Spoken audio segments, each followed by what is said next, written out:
ዘበነ ሕንጉጉ ሕንዳ ኣርጎ በቕሊ ዝግሕት ማዕረጉ ዓይኒ ብዕሙቱ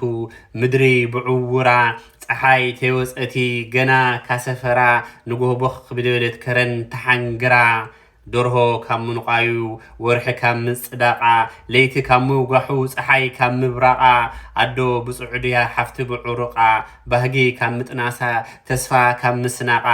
ለለ ንጎዳሞት ለለ ሞት በረቃ ለለ ፅድያ ውግእ ዓብዪ ወደቃ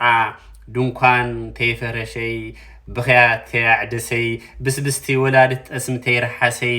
ደም ተይተሓፈሰይ ኣቦ ተይተከሓሰይ ለለ ካልእ ጉድኣት ካልእ እንኳዕሰይ ለለ መርድእ ሓያም ለለ ሞት መንእሰይ ዘበነ ኣራዊት ዘበነ ሕንጉጉ ሕንዳ ኣርጎ በቕሊ ዝግሕት ማዕረጉ ስደቲ ኩናቲ ያውስኑ ሰግስጉ መቃብርኻ ድፍሕር ሽምጡት ደጉድጉ ዕሸላት ድውዲ ኣውግእ ረግርጉ ሓያይም ዳርግፍ ጉዝና ኣእርጉ ዳሞት ድገንሕ ካመርዓ ሸጉጉ ብሞትኻ ዳኽሽም ብኽያትኻ ኣፍፅጉ ዘበነ ካሕዳማት ዘበን ነኻስጡ ሓራሳት ዳንጭፍ ቦኳራት ዳኽጡ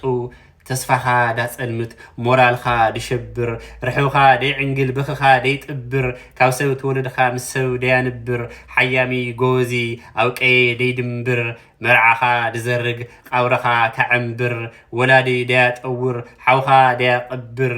በላዒ መንእሰይ ወሓጢ ሓያይም ሰነያ ኣስእኑ ኣሕዋት ዳቀያይም መልኣከ ሞት ኣብ መደብኻ ዳዕይም ብመርድእ ድፈግዕ ብቓብሪ ድእይም ሓርስኻ ድፍርስኻ ልቓሕኻ ደይትክእ ኣብ ዓዲ ኣብ ዓውዲ ልብኻ ደይረግእ መውላድኻ ዳፍርሕ ምንባርኻ ዳስግእ ወለድኻ ድስደት ኣዕብኻ ድውግእ መልኣከ ሞት ነዊሕ መሓውሩ ኦፋሪ ውቃበ ኣብ ዝባን ተሓንግሩ ብሞት ትጠጅኡ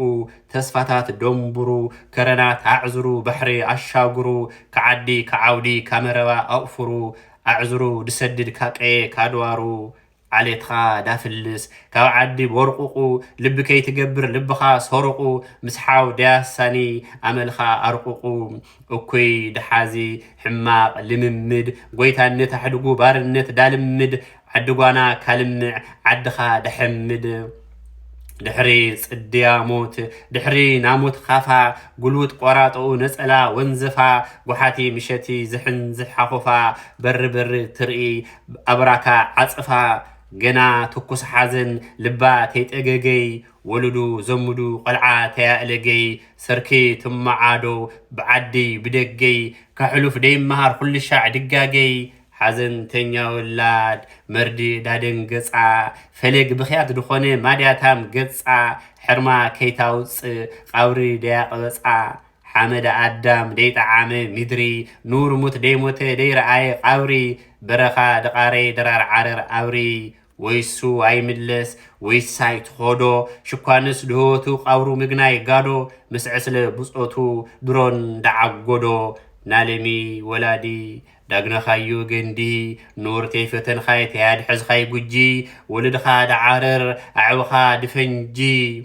ደያ ብሪ ሓዘን ደያ ጽርዕ መርድእ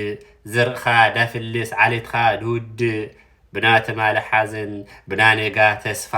ነስሓ ተሓንጅላ ንሕትወን ዝፋ ኣብ ቃልቀል ሞት መረጋሕ ላጸደፋ ካሕሳ ትቀላቀል ሰማይ ትደግፋ ድሕሪ መርር ሓዘን ነውሕሪ መርር ድሕሪ ነውሕ ጸልማት ድሕሪ ብዙሕ ምድማይ ድሕሪ ብዙሕ ሙማት ገፍፍኻ ዳሞት ድሙድጓን መናእሰይ ምቁማት ለለ ካልእ ህልቂት ለለ ካልእ ዖና ምስ መርድእ ምሕዝነት ምስ ሓዘን ዝምድና ሓዘን ድርጋ ሓዘን ኣብ ዝባን ጽዕድና ፎየ ተይበለቲ ተይዓረፈይ ጎድና ለለ ኣዋጅ ኩናት ለለ ሰበር ዜና ሰማይ ግራቱ